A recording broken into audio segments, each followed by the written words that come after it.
Karena jika bukan nikmatnya, karunia-Nya, anugerahnya, kesempatan yang diberikan, maka mustahil bagi setiap kita untuk tetap konsisten dan istiqomah melaksanakan sholat subuh secara berjamaah yang hampir bisa dipastikan bahwa ini adalah subuh terakhir di bulan Ramadan.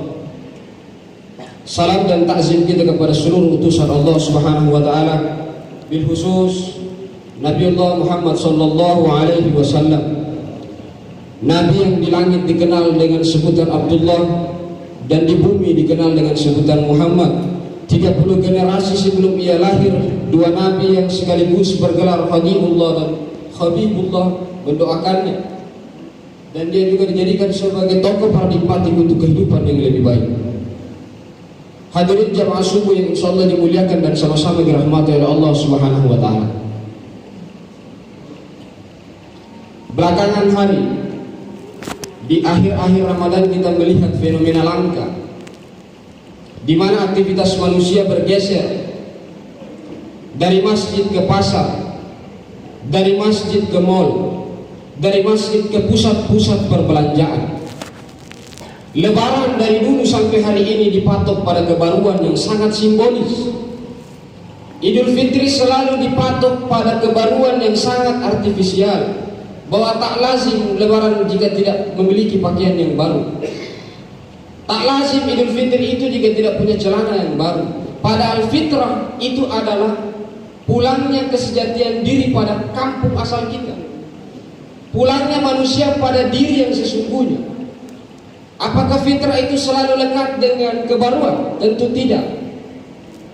Karena fitrah itu pulangnya aktivitas manusia pada diri yang sesungguhnya. Hadirin jamaah subuh yang insyaallah dimuliakan dan dirahmati Allah Subhanahu wa taala. Berkenaan dengan itu, saya teringat dengan sebuah riwayat. Suatu ketika Rasulullah mendapatkan wahyu. Setelah dia mendapatkan wahyu, dia bersedih dan menangis. Seluruh sahabat datang mendiamkannya, tapi tidak ada satupun yang mampu mendiamkan. Abu Bakar datang tidak sanggup, Umar datang tidak sanggup, Ali bin Abi Thalib datang untuk mendiamkan, tidak sanggup. Lalu Abu Bakar memerintahkan Abdurrahman bin Auf untuk memanggil anaknya Fatimah Az-Zahra. Wahai Ibni Auf, ini Fatimah yang bisa mendiamkan Rasulullah. Maka dipanggillah Fatimah Az-Zahra. Singkat cerita, begitu dipanggil, diketok pintu rumahnya, dibawalah Fatimah menuju rumah Rasulullah. Saat Fatimah melangkahkan kaki ke dalam rumah Rasulullah, maka seluruh sahabat bertakbir, Allahu Akbar. Karena itu pertama kalinya dilihat Fatimah.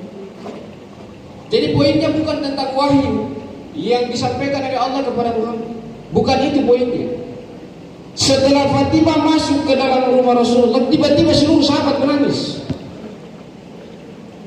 karena melihat Fatimah putri Rasulullah SAW, bajunya 17 tambalan jahitannya, 17 tambalan jahitannya bajunya Fatimah Az-Zahra, perempuan yang kelak akan menjadi pemimpin para perempuan di yaumil akhir. Perempuan yang satu-satunya kalau dia datang maka Rasulullah memberikan tempat duduk, tapi bajunya 17 tambalannya. Hadirin jamaah subuh yang insyaallah dimuliakan dan dirahmati Allah Subhanahu wa taala. Silakan kita telisik saja poinnya. Karena yang saya sampaikan di awal, kita kerap kali menganggap fitrah itu pada kebaruan yang sangat simbolis, bahkan hedonisme dibentangkan di situ. Bahkan mohon maaf, bisa berimpresi materialisme. Memang manusia itu makhluk material. Dalam gambaran Yusuf Qaradawi disampaikan bahwa manusia itu ada dua hierarki yang saling berdialektika dan berhimpitan di dalam diri manusia. Potensi nasut dan potensi lahu. Potensi nasut itu tanah dan potensi lahu itu ruh. Ini saling berdialektika. Tanah itu dari pusat ke bawah, dari pusat sampai di bawah pusat.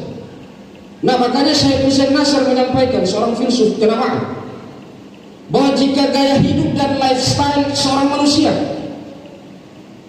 itu hanya mengikuti potensi nasutnya, potensi artifisialnya, bentuk materialnya, maka ini hidup yang perlu diratapi. Ini perlu hidup yang harusnya diresapi. Itulah sebabnya yang perlu dikeluarkan dan diaktifasi adalah potensi lahu. Nah, ini yang kita mau capai di kemenangan itu. Ini yang kita mau capai dengan fitrah, kembali kepada diri yang sesungguhnya. Hadirin jamaah subuh yang insyaallah dimuliakan dan dirahmati Allah Subhanahu wa taala. Berkenaan dengan itu pula, saya teringat dengan seorang filsuf, penyair besar dari Iran, namanya Saadi Shirazi. Pernyataannya ditulis di salah satu ruangan di PBB dengan huruf kapital, huruf besar. Tulisan Parsi, bahasa Parsi yang diterjemahkan ke dalam bahasa Inggris. Bahwa pernyataannya itu, anak Adam itu satu dalam penciptaan. Jika seseorang itu tidak merasakan penderitaan orang lain, maka patut dipertanyakan kemanusiaannya. Nah makanya berkenaan dengan itu juga, saya teringat dengan seorang pernyataan ulama besar.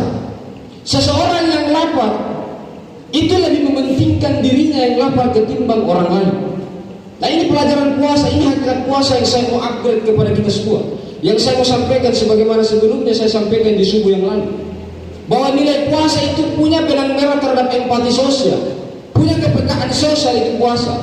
Makanya ada seorang ulama tadi yang saya sampaikan, seseorang yang lapar itu lebih mementingkan dirinya ketimbang orang lain.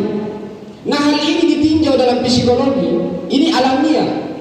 Bahwa orang yang ketika lapar dan memikirkan perut yang lapar itu alamiah. Tetapi kalau dinaikkan tingkatannya ke level yang lebih tinggi, ada narasi moralitas. Bahwa ketika dia lapar, justru yang dia pikirkan adalah orang lain, bukan dirinya. Nah ini nilai moralitas yang harusnya didapatkan di dalam puasa, yang harusnya kita dapatkan di dalam pelatihan Ramadan. Saat kita lapar, yang kita pikirkan bagaimana dengan orang lain yang sepanjang hari ia lapar. Bagaimana dengan orang lain yang sepanjang hari harus tetes penuh keringat keluar baru bisa makan. Itu nilai puasa, empati sosial. Hadirin jamaah subuh.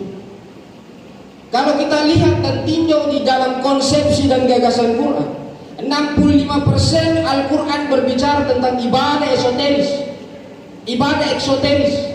Itu ghairu mahdhah. Dan 3 sekian persen itu berbicara tentang ibadah esoteris. Ibadah esoteris itu adalah ibadah mahdhah, yang dasarnya adalah keimanan. Jika ditinjau praksisnya, ini taqarrub ilallah. Ini ibadah sholat, puasa, zakat, haji, itu ibadah mahdhah. Tetapi jika ditinjau, ini penafsirannya Fazlur Rahman. Di dalam konsepsi Quran, Al-Quran lebih banyak membicarakan ibadah sosial. Artinya makanya kecenderungan para sufi itu, ibadah yang sifatnya individual antara hamba dan Tuhan, itu harus berpretensi kepada makhluk, harus berpretensi kepada sesama. Makanya suatu ketika Ali bin Husain ditanya, uang saya 10 dirham, ketika saya berikan 3 dirham, berapa sisa uang saya? Jawabannya secara matematika dan kalkulasi logika, jawabannya ialah 7 dirham. Tetapi kalau ditinjau dari perspektif tasawuf, 10 dirham uangnya diberikan 3 dirham, maka sisa uangnya yang sesungguhnya adalah 3 dirham. Karena harta yang sesungguhnya ialah bukan harta yang dideposito di bank. Harta yang sesungguhnya adalah apa yang kita berikan kepada orang lain. Ini ditinjau dalam perspektif tasawuf. Makanya dalam gambaran Profesor Dr. Komarudin Hidayat, orang yang mendeposito hartanya di bank itu ibarat air yang tergenang.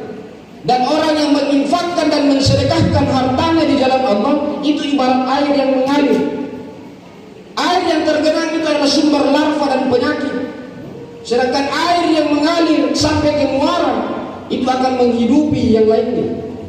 Hadirin jamaah subuh yang insyaallah dimuliakan dan dirahmati Allah Subhanahu wa taala. Sebab kenapa? Kalau orang yang hanya mementingkan ibadah esoterisnya, melupakan ibadah sosialnya, ini bisa jadi kecaman. Sebagaimana Allah sangat impresif menjelaskan di dalam Quran surat Al-Ma'un. Tidak main-main Allah menjelaskan bahwa orang yang lalai dalam sholat itu ada beberapa kriterianya: menghardik anak yatim dan tidak memberikan makan fakir dan miskin. Tidak hanya menjadi kecaman secara sosial, tapi juga menjadi kutukan buat Allah, lalai dalam sholat. Makanya kalau kita membuka konsepsi Quran surat At-Taubah ayat 60, ada 8 golongan yang berhak mendapatkan santunan. Itulah sebabnya Profesor Dr. Amin Rais menyebutkan dalam bukunya Menggempur Kesenjangan Sosial, ia menyebutkan bahwa umat Islam harusnya tidak dituntut untuk 5%. Mestinya ada zakat profesi. Karena sudah terlalu lama umat Islam tidak bisa memupuk kesenjangan sosial dan ekonomi. Karena lebih mementingkan ibadah pribadinya yang tidak berpretensi sosial. Seolah kalau ia sudah dekat dengan Allah, ia jauh dari makhluknya. Makanya ada sebuah hadis qudsi yang disabdakan oleh Nabi. Kata Allah berfirman, pada hari kiamat Allah mengatakan, wahai anak Adam, mengapa engkau tidak memberikan aku makan sementara aku meminta makan? Lalu anak Adam menjawab, ya Rabb, bagaimana mungkin kami memberikan engkau makan sementara engkau maha kaya, sementara engkau memiliki alam semesta? Lalu Allah menjawab, si fulan telah lama meminta makanan, tapi engkau apa yang untuk memberikan makan? Sebenarnya jika engkau memberikan makan, di situ engkau bisa menemukanku. Makanya Allah itu jangan dipatok hanya di ruang-ruang formal, jangan hanya dipatok di dalam masjid. Allah itu meruang dan mewaktu. Di dalam Quran surat Al-Hadid, Allah itu menguasai langit dan bumi. Dia yang awal dan dia yang akhir. Allah itu ada di mana-mana. Bahkan boleh jadi Allah ada di ruang-ruang orang-orang miskin. Makanya salah satu konsep dalam rukun Islam setelah puasa ia zakat. Setelah kita dapat, dia tahu dia banting tulang pagi, siang, sore. Setelah dia dapat upah dari kerja kerasnya, dia sadar bahwa di sini ada hak fakir, di sini ada hak miskin, di sini ada hak janda-janda yang punya banyak anak yang harusnya disantuni. Allah tidak menuntut semuanya. Allah tidak menuntut seluruh yang kita harus keluarkan. Makanya suatu ketika Nabi mengutus salah seorang sahabat untuk mengambil zakat kambing. Wahai sahabat, kau ambil zakat kambingnya seorang sahabat. Kata sahabat, kambing yang mana yang saya ambil ya Rasul? Apakah kambing terbaik? Kata Rasul, jangan. Lalu kambing yang terjelek? Kata Rasul, juga jangan. Lalu ya Rasul, ambil yang tidak terlalu baik dan tidak terlalu buruk, di tengah-tengah. Itulah sebabnya di dalam Islam Allah tidak membenarkan orang yang kikir dan juga tidak membenarkan orang yang boros. Jadi di antara kikir dan boros, yaitulah pemurah. Hadirin jamaah subuh yang insya Allah dimuliakan dan dirahmati Allah Subhanahu wa Ta'ala. Jadi di antara kikir dan boros itulah pemurah. Itulah yang disampaikan Rasul. Hadirin jamaah subuh. Padahal Rasulullah punya potensi untuk kaya raya. Dua imperium besar takluk dan tunduk kepadanya, Romawi dan Persia. Tapi tidurnya masih di atas pelepah kurma. Bahkan kadang-kala berbekas bajunya. Panjang dan luas rumahnya ada yang tahu. Coba kita riwayatkan. Jadi waktu ketika Aisyah mendapati Rasulullah sedang sholat, Aisyah tidur. Begitu dia bangun, dia masih menemukan Rasulullah sholat. Begitu dia bangun, masih dia menemukan Rasulullah sholat. Begitu dia bangun yang ketiga kalinya, karena tangannya Aisyah menyentuh Rasulullah yang sedang sujud, dia menyentuh tangannya Rasulullah yang sedang sujud. Bagaimana luasnya itu kamarnya Rasulullah? Jika Aisyah tidur kemudian dia melempar tangannya ke kakinya Rasul. Jadi kita hanya bisa menangkap di sini. Bahkan di dalam kitab Al-Barsanji karya Ja'far Al-Barsanji, Allah menawarkan Jabal Uhud untuk menjadi bukit emas kepada Rasulullah, tapi Rasulullah tidak mau. Dia bilang, saya justru tidak bahagia jika ada satu umatku yang masuk ke dalam neraka. Bahkan Allah menantang dia, wala saufa yu'tika rabbuka fatarda. Muhammad, sampaikan apa yang kau mau. Jika sekiranya kau mau, maka saya akan jadikan Jabal Uhud sebagai bukit emas kepadamu. Tapi dia tidak mau. Panjang rumahnya sebagaimana ilustrasi tadi itu sudah dijelaskan. Hadirin jamaah subuh yang insyaallah dimuliakan dan dirahmati Allah Subhanahu wa Ta'ala. Pesan yang saya mau sampaikan bahwa fitrah yang sesungguhnya itu jauh dari hedonisme yang kita kerap kali bentangkan sepanjang tahun. Fitrah yang sesungguhnya itu kembalinya anak manusia kepada kesejatian dirinya. Allah sudah nyatakan bahwa aku keluarkan engkau dari sulbi ibumu tanpa bercak kotoran. Jadi fitrah yang sesungguhnya bukan kebaruan fisik, tapi kebaruan jiwa, kebaruan ruhania. Itu kebaruan yang sesungguhnya, fitratullah. Hadirin jamaah subuh yang insyaallah dimuliakan dan dirahmati Allah Subhanahu wa Ta'ala. Itulah yang dapat saya sampaikan. Lebih dan kurangnya saya mohon maaf. Billahi taufiq wal hidayah. Assalamualaikum warahmatullahi wabarakatuh.